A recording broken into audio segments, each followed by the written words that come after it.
Hi hello வணக்கம். நான் தான் உங்கள் வித்யா பேசுகிறேன். இன்னைக்கு நம்ம ஆஞ்சநேயர் வடை, அதாவது கோவிலில் வடை மாலை போடுவோம்ல, அந்த மிளகு வடை எப்படி பண்ணலான்னு பார்க்கலாம். மிளகு வடைக்கு ஒரு கப்பு உளுந்து 1 மணி நேரம் ஊற வச்சாச்சு. அந்த ஊற வச்ச உளுந்தை தண்ணி இல்லாமல் வடிகட்டி இருத்து வச்சுருக்கோம். நல்லா தண்ணியே இருக்கக்கூடாது. ஒரு 10 நிமிஷம் நல்லா வடிகட்டி வச்சாச்சு. இதுக்கு தேவையான பொருட்களை மிளகுத்தூள், 1 டேபிள் ஸ்பூன் மிளகுத்தூள், 1 பிஞ்சு பெருங்காயத்தூள், உப்பு தேவையான அளவு. கூட நம்ம கொஞ்சம் ஒரு கால் கப்பு அரிசி மாவும் சேர்த்துக்கணும். அப்போ தான் வடை தட்டை வரும். அதுக்காக 1/4 கப்பு அரிசி மாவு. இப்போ இந்த உளுந்தை நம்ம மிக்சியில் போட்டு ஒன்றும் பாதியமாக, தண்ணியே விடக்கூடாது, அப்படியே நம்ம அரைச்சி எடுத்துக்கலாம். அந்த உளுந்தை மிக்சியில் 4 முறை கொஞ்சம் கொஞ்சமாக போட்டு இந்த மாதிரி அரைச்சியாச்சு. ரொம்ப மசியணும்னு தேவையில்லை, ஒன்றும் பாதியமாக கொஞ்சம் அரைச்சாச்சு. இப்போது இதுக்கு தேவையானதுன்னா நம்ம சேர்த்துக்கலாம். உப்புத்தூள், மிளகுத்தூள், பெருங்காயத்தூள்,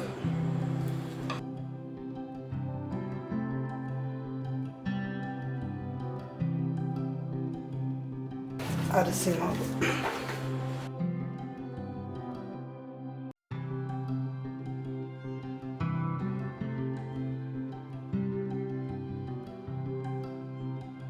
ஒரு பக்கம் எண்ணெய் காஞ்சிட்ருக்கு.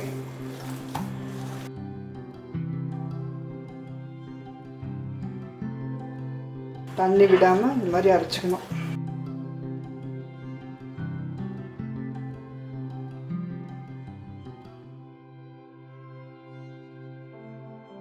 கொஞ்சம் இதுலேயே காய்ச்சின எண்ணெய் 1 டேபிள் ஸ்பூன் ஊற்றிக்கலாம்.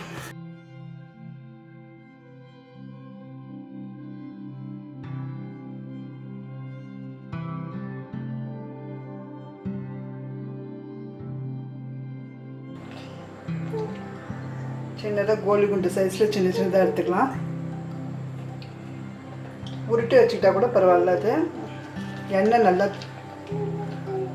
நல்லா தடவிட்டு கோலி குண்டு சைஸில் எடுத்துகிட்டு கொஞ்சம் மெல்லிசாக தட்டிக்கலாம்.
கண்டிப்பாக ட்ரை பண்ணி பாருங்கள். ஆக்சுவலாக நேற்று ராமநவமி, கோவிலுக்கு போக முடியாதுன்றதுனால நாங்கள் வீட்டிலேயே இந்த வடை செஞ்சு சாமிக்கு வச்சு கும்பிட்டோம்.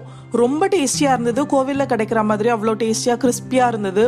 கண்டிப்பாக ட்ரை பண்ணி பாருங்கள். ட்ரை பண்ணி பார்த்துட்டு எப்படி வந்ததுன்றதை கமெண்ட்ஸில் சொல்லுங்கள். மறுபடியும் இன்னொரு வீடியோவில் சந்திக்கலாம்.